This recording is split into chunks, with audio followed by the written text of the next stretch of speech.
Hello, and welcome back to the Dual Screens podcast, the world's number one. That's right, number one indie dev interview podcast on the planet Earth. Probably, definitely. I'm your host, Andy, and joining me this week is my good friend, the ever awesome Phi Dinh, who is gonna be Phi Dinh me. I couldn't resist. Gonna be feeding me some information about an awesome game called Recompile, an atmospheric Metroidvania. Oof, I love that term. Hacking adventure that lets you take control of a semi-sapient program. Fee, welcome to the show. How's it going, man? Hey, how's it going?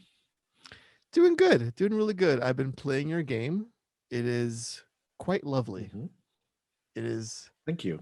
a very, very good game, and I love it so very dearly. That's really nice to hear. Yeah, it's one of the few games where I play a lot of indie stuff, a lot of things on the 2D sprite side, especially on the Metroidvania category of games. And when I saw your game for the first time, I want to say 2 years ago, I was like, this looks like an awesome platformer, but it's a Metroidvania. And it's like got this cool cyber world Tron aesthetic thing going on. And yeah, I was sold from the get go. And it's here. It's finally here. What's it been like? This game is now out in the world. Folks are playing it. How's that going for you so far? Yeah, it's been a bit of a relief, really. We've been working on the game for so long, about maybe 5 or 6 years since we first started prototyping the thing. hmm So it's been really nice to finally say, look, here it is, and play what we've made. And I mean, we're still kind of working on the game, Right. fixing bugs and hmm kind of doing mainly kind of quality of life stuff and um, options and accessibility and kind of other stuff like that. But yeah, we're really happy what we've made. Now, can't this be a case for a game that you could safely say that a bug is a feature? Because you're in like a cyber computer space. You can be like, oh yeah, it's that's totally like what we intended to do. So if you ever stumble upon any bugs, then officially it's the feature, right? So Yes, yes. It's I, meant I can't I to can't say anything else. it's meant to make the player feel like they're in an actual computer world. Right. It's meant to make you feel just engrossed in the experience. Um, on an equally silly note, in preparation for this interview, I do a little thing in the description about where can you find the game, the developers' socials like Twitter, Discord, all that fun stuff, which will be in the description of this podcast. FYI. I typed into the Google machine recompile Steam just to get the Steam links. And the second link I see is your Twitter with a Uh-huh. whole bunch of binary on it. And I was like, huh, I wonder if that means anything. So I just copied and pasted what was on the Google. If there's more, if there's less, I don't know. And I came across a website called Binary Code Translator. Uh-huh. And according to this translation, that binary means flooded and full of plants, which doesn't sound that exciting or humorous, but for those of you who are living in the New York City tri state area with the Yeah. hurricane, there was massive flooding last night. And this feels oddly appropriate because I feel like my basement is full of plants and also flooded right now. So there's So that. in our defense, like, we didn't we didn't know uh that was going on until today. But these tweets um that our marketing partner has been planning is been in the works for a while, and it's kind of tongue in cheek kind of stuff. But Right. yeah, Maybe it's a coincidence. Maybe it's Yeah, I feel like it's destiny. I fate, or feel I don't like know. because you and I, we could have had an interview like a year ago, and then shit happened, and we kept pushing it back, and then we found the right time, and here we are, and it all just kind of clicked and makes perfect sense. And on that note of things that just click and make good sense, give us the elevator pitch of what Recompile is. Sure. So Recompile, for me, it's a Metroidvania inspired 3D game um, with hacking, combat, and traversal. And you play as a sentient virus who's been sent on this mission um, to infiltrate something called the Mainframe, which is Mm, the virtual world that you find yourselves in. You're not given any kind of other direction about why you're there or what you're actually supposed to do. But as you progress through the game and discover the backstory of the Mainframe and how it came to be, you realize that you're there for a very important um, mission that affects mhm. future of humanity. Without going into any spoilers. Right, because those are some fun stuff does happen along the way. Uh, why why make a Metroidvania? I feel there's a lot of good stuff in the foundation of this game where it could work as a really good like 3D platformer, but you go the extra step and you want to introduce these really like long-standing and beloved Metroidvania mechanics into your game. How did you Mhm. arrive to that decision?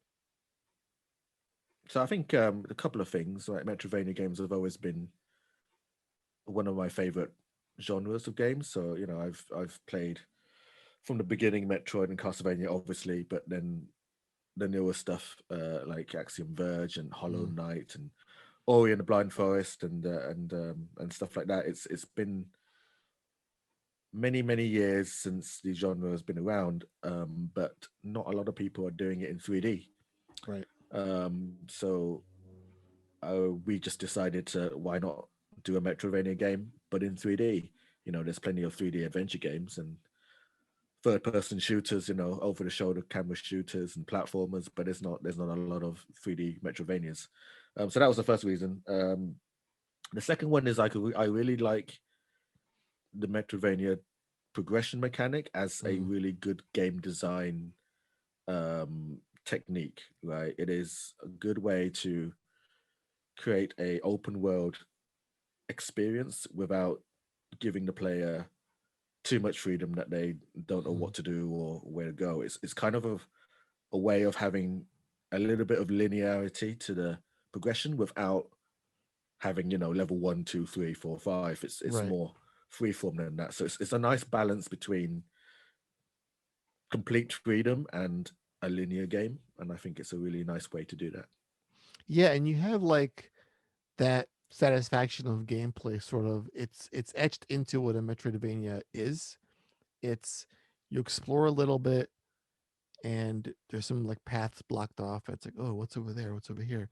And then you find an ability or fight a big boss and gain an ability and you feel like you work a little bit, big payoff, big reward, and it sort of repeats itself. And that's what makes the genre so fun.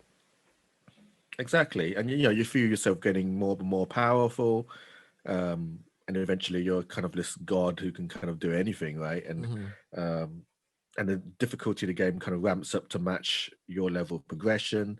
I'm not really a big fan of like numerical stats, so stuff Hmm. like RPGs and the typical D&D kind of stat system. Like I know a lot of people really enjoy those types of games, but for me, I like my games to feel like physical and Hmm. more tactile. So I think the way of introducing these kind of traversal mechanics and weapons and abilities like hacking and stuff like that is a really good way of adding more depth to your game without overwhelming the player with like a billion options from the beginning. Yeah, I feel like one of my favorite Metroidvania games is Symphony of the Night Castlevania, and there's a Yeah, lot of RPG elements baked into that game. There's leveling up of yourself, your familiars, finding weapons, constantly switching out weapons, shields, capes. It could get a little overwhelming. And then when I play a game like just Super Metroid, it's like I can just see a nice linear progression of my character. I get Mhm. missiles, super missiles, bombs, better bombs. There's no like switching back and forth. Like you get better suits. And it all just flows. Less of a headache too, I feel, with that kind of a structure. Well, I'm a big fan of both games actually. But, oh yeah, You I know, mean, I love them both to death, yeah, but I yeah, see, I lean more towards the Super Metroid mentality of what a yeah. Metroidvania should look like. What I really love about Castlevania, I think especially everyone talks about Symphony of the Night, but Mhm. I think the game released soon after that, which was on the Game Boy Advance, Aria of Sorrow, Oh yeah. Mhm. was took that formula from Symphony and kind of had the kind of card system where you could, I think, kill enemies and then you could kind of grab their souls and then you can kind Yes. of like use their powers and stuff. Mhm. So that was a really good kind of middle ground from typical Metroidvania progression where it's all very fixed path, you know, quite linear to if you wanted to mess around with the soul system, it's an optional thing and you can, and it makes your gameplay, you know, more fun. It gives a more depth to it, but you don't have to use it if you don't want to. And I think that's a Mhm. really nice way of doing it. Yeah. What's your approach? Because you can play scores of Metroidvania games and you have a really good idea of what they should look and feel and play like. And you could essentially emulate any one of them to a T Hmm. without really pushing it further. Starting out with, okay, we're going to take this formula, put it in a 3D space. That's done. How do you go further from that? How do you make it your own take on a Metroidvania aside from the perspective and the world the player is in? Yeah. So with Recompile, we're a little bit less strict on something like Metroid. You know, Mhm. Metroid, you've got a very clear level design. You get to A and you're blocked, and you have to get something elsewhere, and then you backtrack, and then you can progress past point A. With Recompile, we have those elements, but we gave the player the option to use more than one ability to complete that particular gate, Mhm. to unlock that gate. So, for example, there might be a big gap between where you want to go, and obviously you could get double jump, but you could also get dash. And I think giving the player the options to maybe go one path or a different path makes the game feel a little bit less like a puzzle and more like something a bit more free form. And it's the same idea that we had with the hacking as well. Like if you couldn't complete a puzzle or kill a particularly difficult enemy, you can always farm some bits and then kind of bypass them via your hacking ability. Um, so we give like the player like plenty of different options to try different things. And I really love that about Hollow Knight, where it's clearly a Metroidvania or a Metroidvania inspired title with Mhm. lots of abilities and gated progression, but there's always very free form as well. Like you could literally go anywhere, and sometimes it feels like you're getting lost, but actually the game wants you to just explore, and that's really Mhm. nice as well. Yeah, I think Hollow Knight is doing more right things for the genre, taking it into different directions, and I'm really looking forward to Silk Song, which is I think Mhm. coming out soon. So God yeah. willing. at um at what point does your mind stop questioning the impossibility of the double jump? It's such a good first ability, right? I mean, it's Right. it's like everybody expects it, and I love it. It's I don't know. Maybe someone out there will make a Metroidvania without a double I jump. know. It's just the idea of what the double jump is. Yeah. My brain can't wrap around the physics of it. Jumping and then being able to jump again somehow in midair. It's Okay, it, so this is the it's thing yes. Give me the with thing. Recompile. With Recompile, we are in a virtual world Mhm.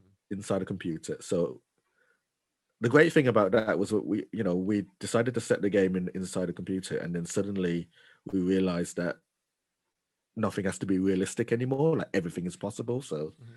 So that was nice. Like we could make the graphics look completely crazy. We could defy physics and no one would question anything because it's just, anything goes when you're in a virtual world. And that was really nice to do, actually.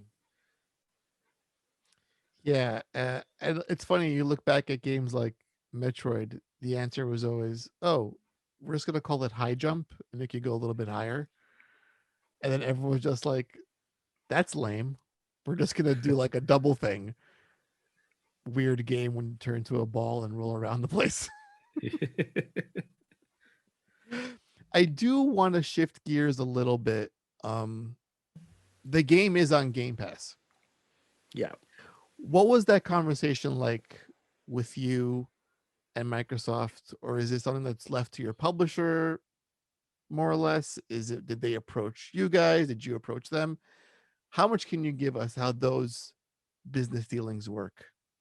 So you probably realize that a lot of Game Pass and I guess platform related stuff like with Sony and Microsoft is under NDA. Oh, So of obviously course. Yeah, I know. you can't speak about I'm not a whole saying lot to of give me the whole detail. farm here. Yeah, like, oh, here's the contract. I was paid this much But amount of money. what I can say is my publisher, The Villagers, who we collaborated with to make Recompile, often publishers are instrumental in kind of dealing with platforms. So as an indie dev, with a team as small as mine, it's very difficult to get into those conversations with big platforms like Microsoft and Sony. So it's always helpful to have a publisher on board. And they've already got an established relationship with companies like Microsoft. Right. And often, I think we were really lucky in that we were developing Recompile and then suddenly there was the announcement of the next gen, so PS5 and Xbox Series X. Right. And at the time, they just wanted to try and find out what cool games were coming out or what cool games were in development. And they reached out to publishers and said, if there's any cool projects that any big publisher or small publishers are working on or releasing soon, then they want to get these games on the system. So I think Game Pass was a big incentive for a lot of publishers to say, okay, let's check out what Xbox can do, and I think Game Pass is great because it doesn't. You can tell that it doesn't. Looking at the games that are out there, there's no exclusivity, or most of them aren't exclusive. So I think Microsoft have been very clever this generation to say, we want everything on Game Pass. You don't have to be exclusive to Microsoft. You can still release on the PS5. You can still release on Steam. You can still be on Switch. They don't care. They just want Game Pass to be on everything. So Right. it's like they're trying to be more consumer friendly. And I think that's an important shift in the way that games companies are working now. Like, I think that's a good step. Because I hate exclusivity, right? I've got a PS5, but I don't, I want to play games on Xbox or on PC as well. I don't want to be stuck to one thing. I don't want to have to buy 5 different consoles just to play 5 different exclusive games. So this is I think, a really good step in the direction. Yeah, when I was a kid, my main thing was like it wasn't so much hating when like Nintendo had their own thing or PlayStation or Microsoft or Sega. It was more like I need to get more money in my hands to buy all this shit because this will always be the case in the video game landscape. There's always going to be folks incentivizing consumers to flock to their specific plastic box, and that's where we have exclusive content. But I did want to ask you, how does someone like you quantify what success looks like on the Game Pass service? Do you look at number of downloads, player engagement? Is it purchases that are made after playing the game or while playing the game? Or is it just we have a deal with Microsoft, some monetary exchange happens, that is enough to consider this a worthwhile deal? It's a success in that respect. How does that look to you?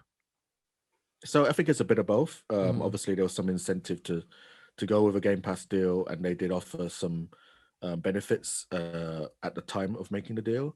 Um, but with a number of downloads as well does help give Microsoft the visibility of your game. So the more popular a game is on Game Pass, then Microsoft may reach out and kind of help you with more marketing, and that ultimately helps promoting the game on other platforms as Oh. well. So it all depends. I mean, it's not the same for everybody. I think. I think it just depends on what the deal is. And obviously I can't speak for any other games, but Of course. for us, like the deal that we had with Game Pass was a significant percentage in helping us develop the game further.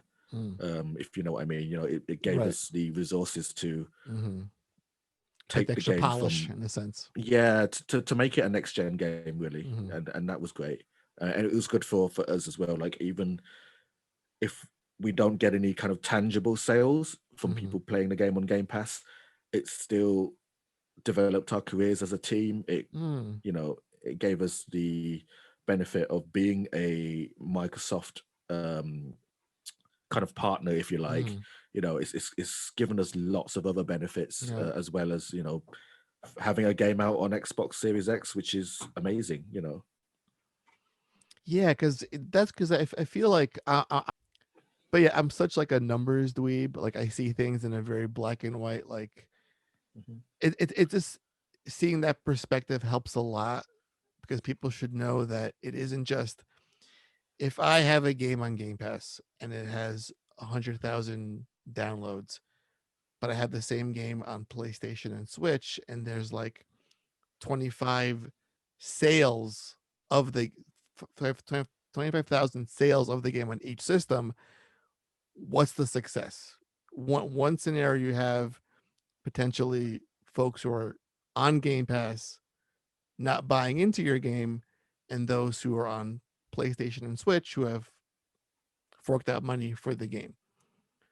And seeing that it's not as clear as that, there's a lot of gray area with what success looks like on the platform is a big eye opener for me. It's not Yeah, just I a mean, numbers game at the end of the day. it's not just about sales, right? I mean, it's Right. I think business. A lot of business is all about relationships as well. Like we don't want to make one game.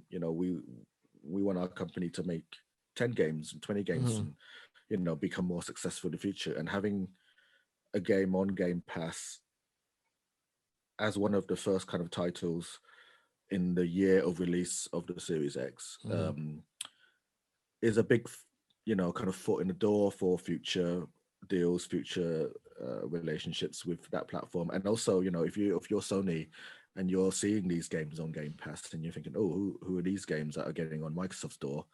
They are then interested when we talk to them, and it helps in all aspects of our business. Um, and not everybody has Game Pass. People who there will be people who will buy games on Xbox as well, and that's fine. So, Right. yeah. What's been the most challenging thing for you, especially when you see you've been working on this game for such a long time and then these next gen systems launch and you're like, crap, I want to get this on these things too. So Yeah. how does that look like? Is it much of a setback development wise, figuring out how to get this to work on the new stuff and to perform better, like with higher FPS, resolution up to 4K maybe? What does that look like on the dev side for you guys? So I don't know if you've been, you said you've been following Recompile for a few years. Um, so if you look at the previous trailers, you may have noticed that we announced the game full release in 2020. And obviously now it's a year and a half later, Yeah. and that's partly due to pandemic stuff, but or that's what kind of we like to tell people, but really it's the pandemic hasn't really affected me that negatively. We've been working from home as a team for a long time, so that's kind of nothing's changed there. The only things that have changed is not being able to go to events. Light Pack ceased, where we met. Good times. Really, the yeah, the delay for the game has really been due to that we wanted to target the new stuff. You know, we wanted Mhm. to be, I guess, pioneers in a way. Like, there's this new system coming out. We had to upgrade Unity to the latest version and support HDRP, which is more suited to kind of the next gen graphics that we were going for. Um, yeah, so with all of that, all of the marketing required to develop for the new consoles, we had to get in additional manpower to help us reporting the game to all these different platforms. It's a big job, Mhm. and I've personally never made a game for anything but PC Right. before we compile. So it's all a big learning experience for me as well, and it's difficult. Like I wouldn't recommend simultaneously shipping on PC, Steam, Windows 10 store, Xbox, and PS5 Mhm. as one of your first titles if you're just starting out as an indie dev. Like, do not do it. It is one of the most expensive and time consuming and most difficult things that you will probably end up doing in your life. So yeah, Wow. it's been it's been hard. Yeah, because we're talking about you're going into the console space for the first time, and then you're developing for what was last generation, and now this new one comes, and you're like, oh shit. Now it's a cross-gen thing going on. We gotta make all this stuff work. I can see how it can get a little intense for you guys on the dev And side. it's not just, I'm a programmer, so obviously Hmm. there's technical challenges that we Hmm. have to overcome. The fact that the new consoles support 4K and players expect to have 60 frames per second or 4K Right. sounds like a standard thing, but it's really, really difficult because if you Hmm. think about the previous gen, people were using 1080p monitors, right? Hmm. And they were getting 60 frames on there, or not even that. Hmm. Xbox One and PS4, a lot of games were running on 30 frames per second, right? Right. So with 4K, you're thinking, okay, you now need a graphics card that can deliver 4 times the number of pixels as 1080p, because it's like Hmm. 1080p monitors effectively, but you want to double the frame rate as well, Hmm. so you got 60 frames a second. A lot of players expect between 60 and 120 frames a second. So the amount of horsepower needed from graphics, as well as like optimizations from programmers and the engine that you're using, whether that be Unity, Unreal, or in-house, is like a huge technical achievement that is even possible. Like it's fucking crazy. Like it really is. Um, yeah, it's really, really difficult. And that's one of the reasons why it took us so long to kind of get there and delay the game a little bit. But we managed it in the end without a lot of hacks and cheats along the way. But yeah, Yeah, and then I saw this. I forget. I think it was the tourist is now like in 8K and 120 FPS, and I'm like, how? what? Why? How? I'm just like, I don't think my TV can appreciate that level of detail. And then also, this game isn't like super detailed where I need it to be in 8K resolution. Yeah, Yeah. this is somehow some sort of talking point to people. Like, look how much resolution we have, or look at all these frames per second, as if that somehow means it's better than those that aren't in that category or in that column of 8K, 120, or 4K. There is a saving light, I think, and it's the whole AI upscaling tech that's Mm-hmm, coming out. Obviously with DLSS, and then I think AMD have their own one as well now. mm-hmm, Um, that may help developers quite a bit in optimizing, because like 8K, I can't imagine someone. We've got two programmers, me, myself, and the guy who's helping me doing porting, right. and we struggle so much. So like how small groups or small teams like ourselves be able to support a future system with 8K is kind of impossible without something like an AR upscaling technology or something like that. I mean, Recompile, if you look at the art style, there's no Mm-hmm, textures, right. there's no ray tracing, there's no like Mm-hmm, anything hyper realistic. It's mm-hmm, just really simple geometric detail and the kind of solid shading. mm-hmm. But we use a lot of volumetric lights. We use a lot of real-time lights. We don't bake any of the lights in the game. So everything's like in real time. So that still, even with such a simple art style, it was a big task to get the game running at 4K at 60 frames, and it took us months of work just to get a stable frame rate. So I can't imagine how that would be with like big AAA games, to be honest. So Right. And then someone could look at your game and say, "Oh, this could be an 8K easily." There's no yeah, like exactly. there's no like textures in this. Like it could totally be like in 8K. Like just press a button. Where's the 8K button? And they can make it work. Maybe for like a 200-man team, if we've Oh got like sure. Yeah. a dedicated graphics team who can Yeah. work out their own engine, then Yeah. fine, then maybe it could. But Just have Microsoft give you like 10 Game Pass deals in advance. Like we'll make the exactly. games, just give us the money up front. We got some 8K stuff to do. What's been the most surprising thing for you working in the console space for the first time after being strictly on PC in development for so long? So it's simultaneously the most difficult thing that we've done, but it's also been the most easiest thing that we've done in a way. Okay. So I think, and that's a testament to some of the newer features that the game engine support these days. So Unreal and Unity, in the past maybe 2 or 3 years, have developed some amazing tools to make it as painless as possible to export to consoles. And that wasn't the case like 5 years ago. So when I developed my first game called Tiny Keep, and there was an opportunity for us to release a Xbox One version, and we decided not to, just because of the purely technical challenges at the time. It was really difficult. The Xbox One was underpowered compared to the regular gaming PC of the day. We had to rewrite all our shaders. A lot of the physics wouldn't work. A lot of the systems had to be rewritten in a totally different language to wrap around what we had. So it was very, very difficult at the time to actually port to a system.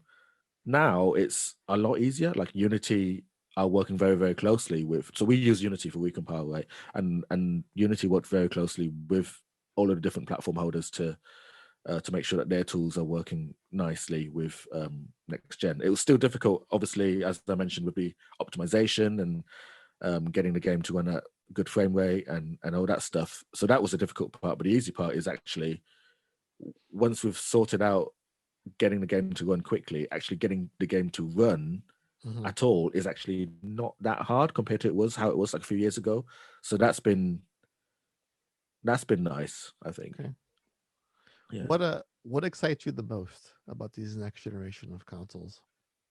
So I'm really excited about, I don't know if it's this generation or at least this generation of graphics cards or next generation consoles, but it's the promise of like ray traced graphics is really amazing. And not just like how they look, it's all about, there's a workflow that game designers have to go through in a minute, and it's baking lights into a scene, and that takes, depending on how complex the scene is, it could take hours, it could take days. You just press a button and you have to sit there and wait and wait for the game to bake in all this realistic lighting. And then, but if you imagine like if all the lights are baked into the level, but then you had moving objects, like they would need to be lit up dynamically, right? So then designers and artists have to go into the level that's been pre-baked and then have to set up these things called light probes, and that takes hours and days and months. And these light probes are like the kind of fake lights that affect moving objects. Anyway, none of the technical stuff matters, but it's just a big ball ache to have this workflow in place where if we're shifting to ray tracing, we're no longer cheating with light. So the way that games work now is very much like we put some lights here in the scene and they kind of work in a way. And to make things look realistic, we kind of have to do a lot of cheats, a lot of hacks. With ray tracing, everything just works as if it was real. So, you have actual photons coming out of the sun and they bounce on these walls and give you reflections and ambient occlusion and all this cool stuff that before we'd have to use some very complex systems to achieve that. and lots of hacks. Now with ray tracing, like as long as the graphics card can support it, as long as the hardware can render ray tracing quick enough, Mm-hmm. it's going to be really, really easy to make games look good without much effort at all. And that's what's really exciting is how maybe indie games can use something like ray tracing to complement some more interesting art styles as well.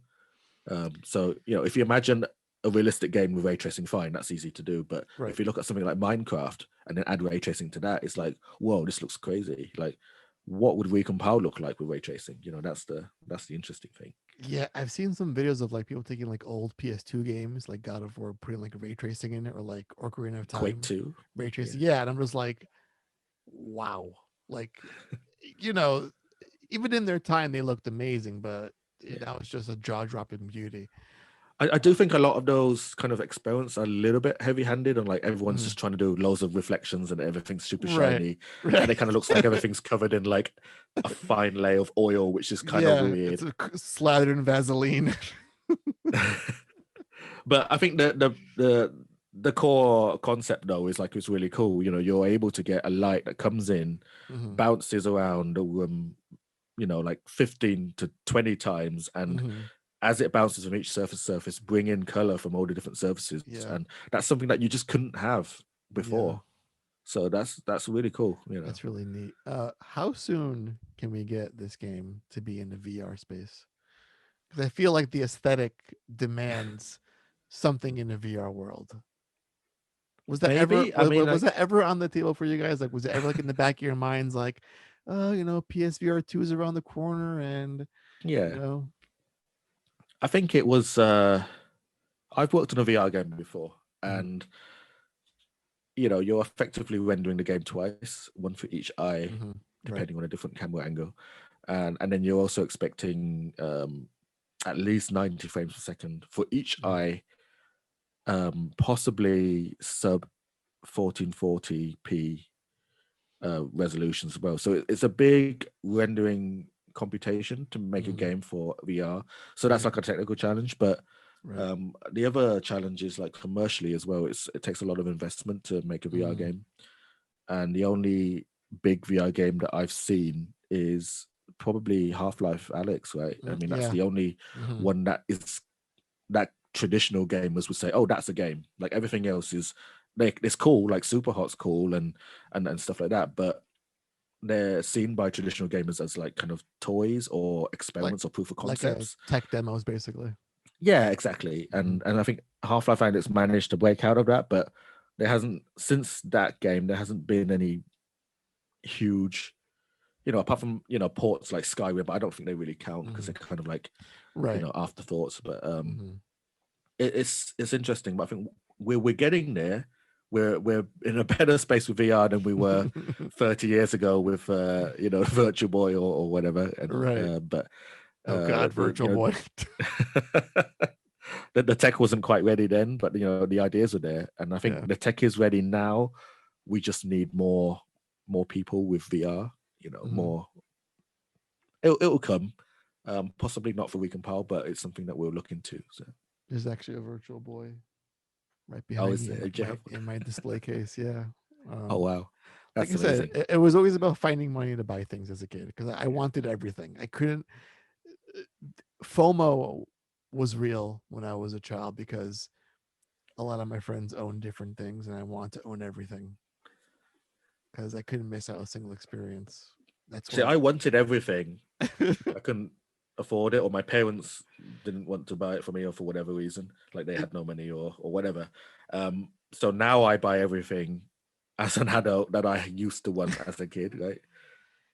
It's funny. I could spend all of my paycheck on 3 or 4 new gaming systems and a bunch of games, but I would never want to have a unified console with like, here's the one box you have and all the games come out of it.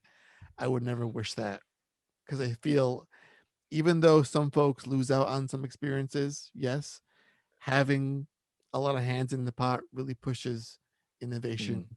creativity, and just making better quality stuff that people want to buy and want to own. So that's like I'm happy being broke if that's the world I'm living in. If everyone's creative and making good shit, I'll take it. And I think with that, we can jump into the best part of the show. Well, Oh no. this is still a pretty good part of the show. I'm not gonna lie. Learned about ray tracing and 8K and how easy it is. We're gonna jump into rapid fire right Oh now. no. Oh no. Go for it.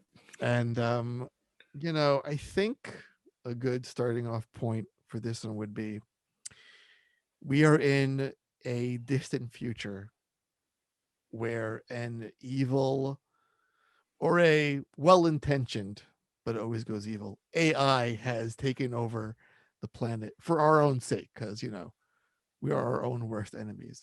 That's how Uh-huh. all machines get to that point. Well, mankind, to save you from yourselves, I gotta take over this shit because you're all just dumb.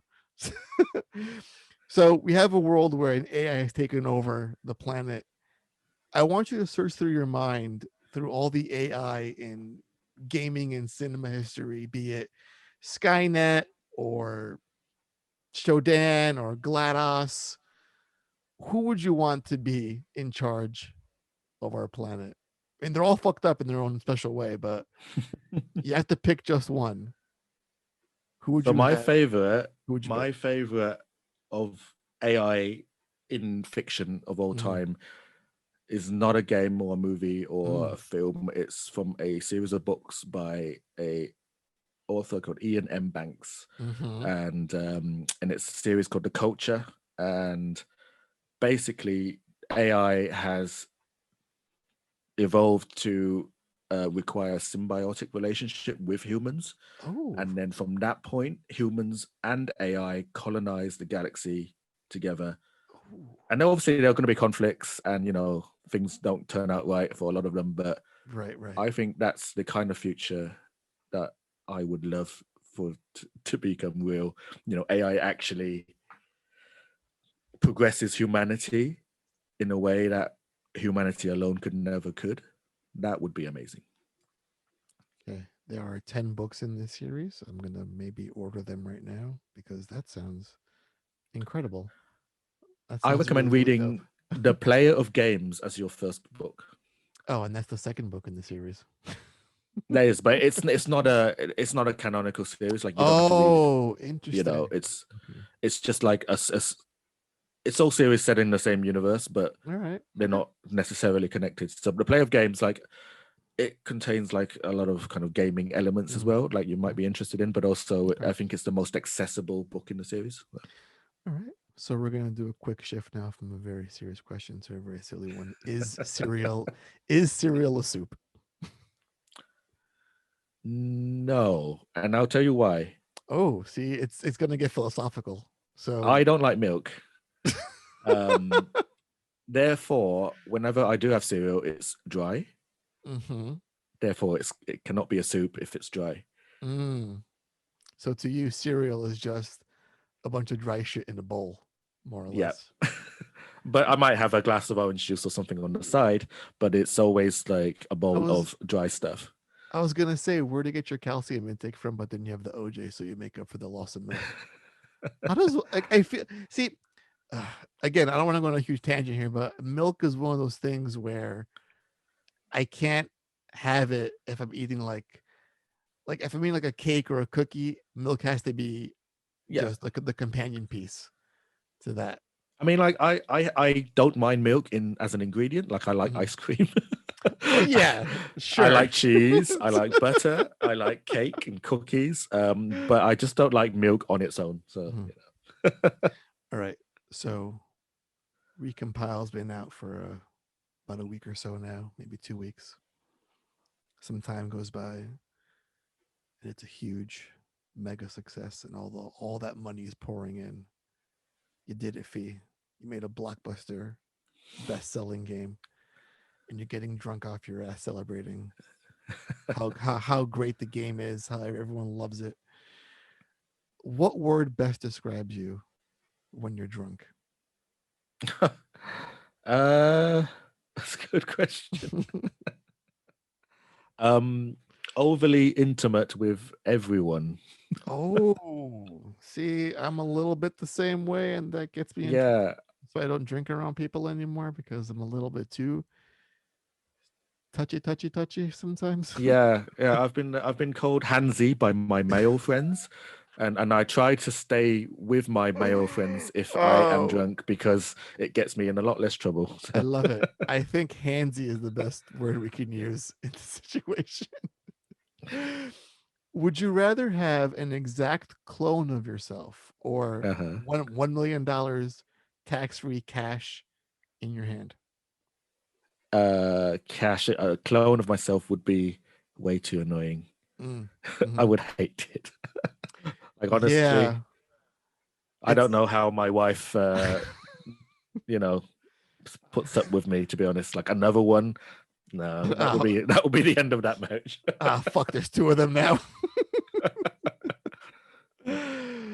Would you rather invent something new or discover something new? Invent for sure. Mm, Yeah. mhm, mhm. When you're getting dressed and going about your day, and you have a pair of socks beside you, and your Mhm. shoes or sneakers on the floor next to your feet, do you put them on sock, shoe, or sock, shoe? Socks because it kind of makes sense, I guess. And you're not a psychopath. I You don't know know, anyone else who does it the other way around. That's listen, crazy. I feel like I've been doing this podcast for a long time now, and this is a more recent rapid fire question, but it is my life's goal to find the psychotic among Uh-huh. the indie dev community. Someone's out there. I'm gonna find them. I'm I gonna find. think you need to put them into that situation because it's very uncommon to have socks next to your shoes, I think. Mm-hmm, mm-hmm, mm-hmm. So maybe when that's a thing, Right. then that could be a thing. So I should just be going to conventions and just putting socks and shoes besides Yeah. developers at their booths and be like, "What do you think of that? What would you do? And they would what uncontrollably put what them on. what happens next?" What is something you're terrible at, but you wish you could do really well? Draw. Mm. Yeah. Mm-hmm. So I'm the kind of person that wants to be able to do everything. Mm-hmm. And I can program a game and I can design it, but I really want to do the artwork for a game, and that Mm-hmm. would be amazing if I could. Oh, and play music. Mm-hmm. Mm-hmm. Yeah. Yeah, two things: drawing and play music. Any particular instrument or just all the things? Uh, What's your instrument of choice? Either piano or violin, Oh probably. Yeah. God, I feel like we're like soulmates. Fee. Piano. I always fantasize about being able to play the Yeah. piano, but I've actually tried to actually learn to play the piano. It's just You have to be ambidextrous. Like you I do can do fine with just right hand stuff, and then as soon as you put this possibly. in, it's like Yeah. spaghetti. So Yep. Your wife gets a phone call in the middle of oh the no. night from the local Hmm. authorities that you have just been arrested. Uh-huh. What crime have you committed? It was probably from the time when I was a naughty teenager and accidentally set fire to a car. But that was I was 12 at the time, was it 13 or something at the time, Now, and yeah, I'm gonna need you to expound on that. How does one accidentally set fire to a car? by accidentally having very bad friends. Ah, see, now I was gonna ask you next. What's something you have done that should have gotten you killed? And I feel this car fire story is maybe the answer to that question. I don't know. Is there something that you've done that may have gotten you killed aside from setting cars on fire at the age of 13? I don't know. I am really bad at wearing cycle helmets, So and I you should just wear. don't wear them at all? Yeah, I just don't. I either I forget to wear them or I don't like it because it's gets all sweaty and horrible. But there was at Mm, one time where I did decide to wear one, and it's like one out of 100 times of riding bikes in my city that the one time I decided to wear it, I went headfirst into a car. wow. So that should have killed me if it was any other Wow. day. Yeah. Wow. Or you would be like, you see, this helmet's bad luck. If I wasn't wearing it, I wouldn't have gone headfirst into a car. True. Um, if you had access to a time machine that could Uh-huh. only go either forwards in time or backwards in time, which way would you go? Forwards, absolutely. Mm-hmm. Talking about the AI thing, like I want to see where we're in that. Ooh. Also, backwards, diseases, religion, education, like nah. Right. I don't want to do Right. any of that stuff. I want progress and Mm-hmm. dreams. Got it. Always look forward, never look back. Hmm. If you could pick one game company to collaborate on a future project with, who would that be? Hmm. One developer, be it AAA or indie, someone that you really want to work with on the project. Who comes to So mind? there's one UK-based company called Introversion Software. Have you heard Mm-hmm. of them? No, I have not. No. So they you might have done if you I listen to games. They started out with a game called Uplink, which is a hacking Mm-hmm. simulation, Mm-hmm. and then they made Darwinia, and then they made Prison Architect, which is their kind of most Oh, recent big that's thing, right? okay. Mm-hmm. Yeah. I know that one. And I think it was their kind of story that first inspired me to like, oh yeah, I want to do this as well. So Mm-hmm. that would be amazing. Yeah. Okay. And I think I'm gonna wrap this up on two potentially heartbreaking questions. Uh-huh. Depends on how we go with this. So first one's gonna be easy, okay, and then that's gonna determine the follow-up question. What is, in your opinion, the single greatest Metroidvania game of all time?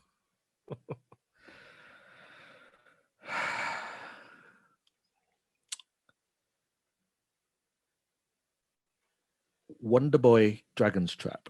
Ooh, wow! Did not expect Mm. that answer. Did not expect that. Okay, Because so it was a Metrovania before Metrovanias were a Metroidvania, yeah. thing, and my dad got it for me for the Master System, and I was like 8 or something, Mm-hmm. and I didn't know what a Metrovania was, but Mm-hmm. now I look back at it, it's like actually there's like these animals that you can turn into, and they all have different abilities, and you can kind of Mm-hmm. change into any animal at any time. It's like wow, this is crazy. So big influence for me. When was the last time you played it? Just out of curiosity. 2018 maybe. Okay, not Um, that far back. and also they did a remake for the Switch as well, so that was Mm-hmm. kind of fairly recent. Yeah. Mm-hmm. All right. So, given that that's your favorite one, we're going to omit that as possible choices for this next answer. And that Oh. is you could only play one Metroidvania game for the rest of your days, and all the Mm-hmm. rest disappear, not including your favorite of all time. What do Does you that mean think? my game disappears? We'll make an exception for your game fee. Well, that it's Thank you.